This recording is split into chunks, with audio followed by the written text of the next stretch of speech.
Hello, ho-ho, folks. I'm Reverend D. Lifeguard, and this is the only news that matters. Today, we're going to be discussing the brown note, the brown noise, the brown frequency, whatever you want to call it. That's what we're going to be discussing today. I first heard of the brown note from South Park, and I've been curious about it ever since. So, I've done some research on it. What the hell are you doing? We're trying to find the brown noise. It's this one pitch, this certain frequency that makes people lose bowel control. What's lose bowel control? That's a scientific term for crapping your pants. Oh, brother, here we go again. Cartman, there is not a sound frequency that makes people crap their pants. Yes, there is. The French experimented with it in World War II. According to Wikipedia, the brown note, also sometimes called the brown frequency or brown noise, is a hypothetical infrasonic frequency capable of causing fecal incontinence by creating acoustic resonance in the human bowel. The name is a metonym for the common color of human feces, brown.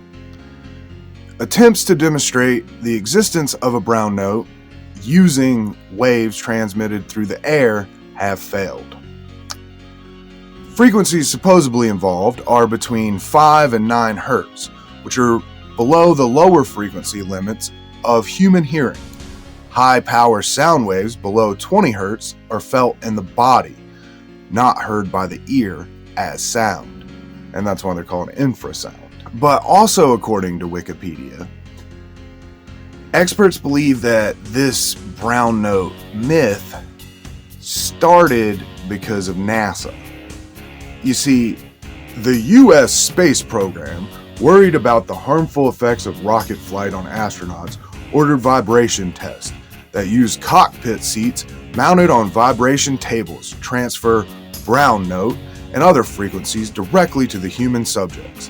Very high power levels of 160 decibels were achieved at frequencies of 2 to 3 Hz.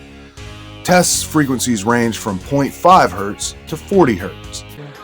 Test subjects suffered motor ataxia, nausea, visual disturbances, degraded task performance, and difficulties in communications. So you see, these frequencies definitely had an effect on the human body of those astronauts. But the astronauts didn't crap themselves, supposedly. Longtime viewers of mine will know that I consider NASA to stand for never a straight answer. So instead of going with the experts at NASA, let's go with the experts at Discovery Channel's MythBusters. What you need to do is raise your hand if you feel anything funny that you want him to stop at. The MythBusters got some world-renowned audio engineering guys, and they had them modify these giant subwoofers and blast the sound right at Adam Savage from the MythBusters team.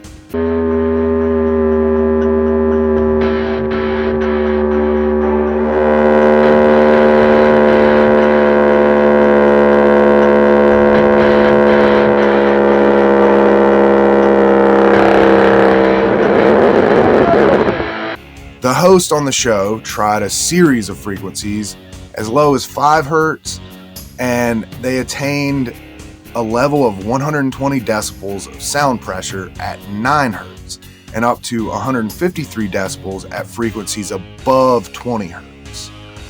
But the rumored physiological effects didn't materialize.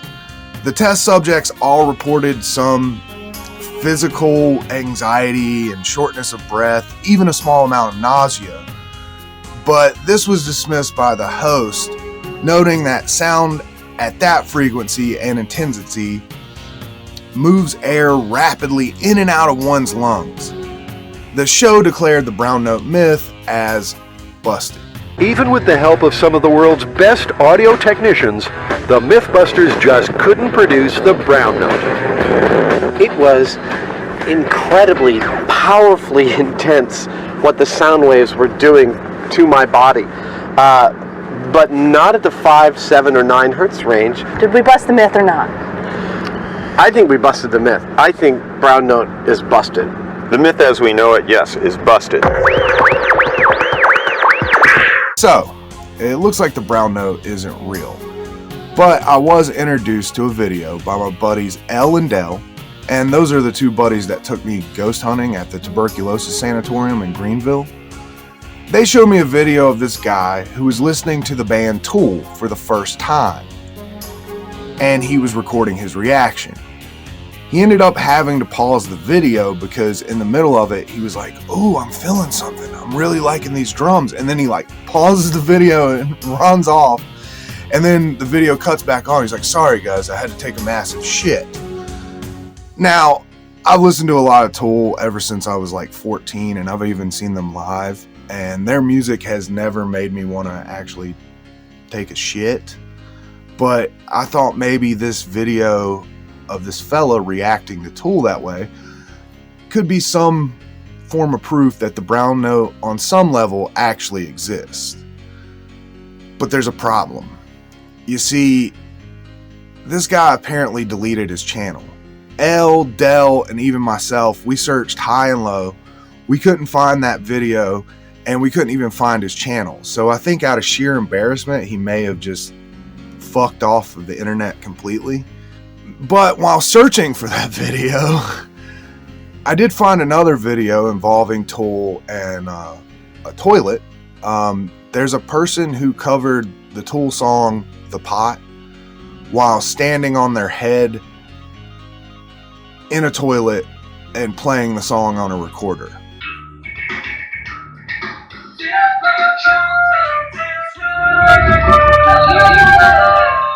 Now, that's not really proof of the brown note, but I did think it was actually really cool and weird. But then my friend Dell sent me a video of a guitarist, and here, just watch the clip.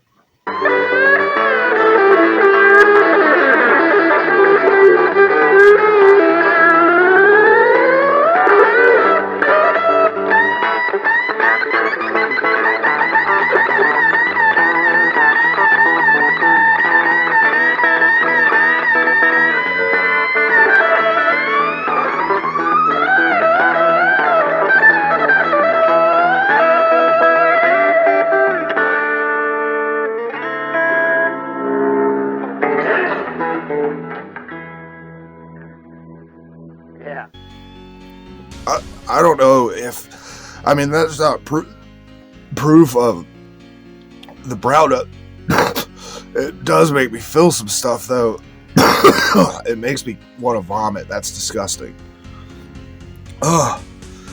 So, in conclusion, the brown note probably doesn't exist, but that doesn't mean we have to stop believing in it. If Peter Pan taught me one thing, it's we, as a collective, can bring back from the dead a pixie or a fairy or whatever the fuck Tinkerbell is, if we just believe hard enough. So the brown note, if we believe hard enough, exists in each and every one of us.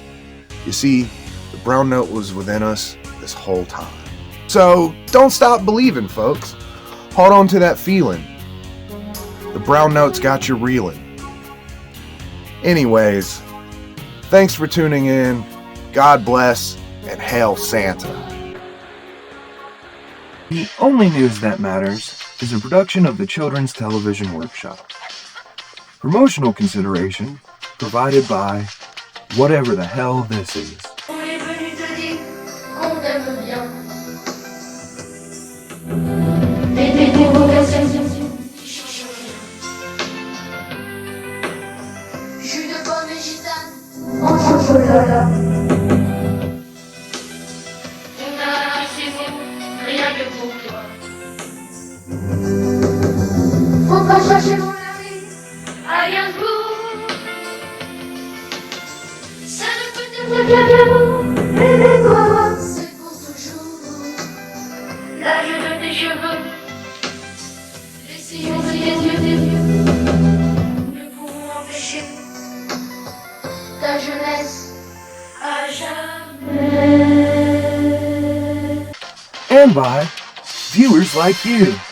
Thank you.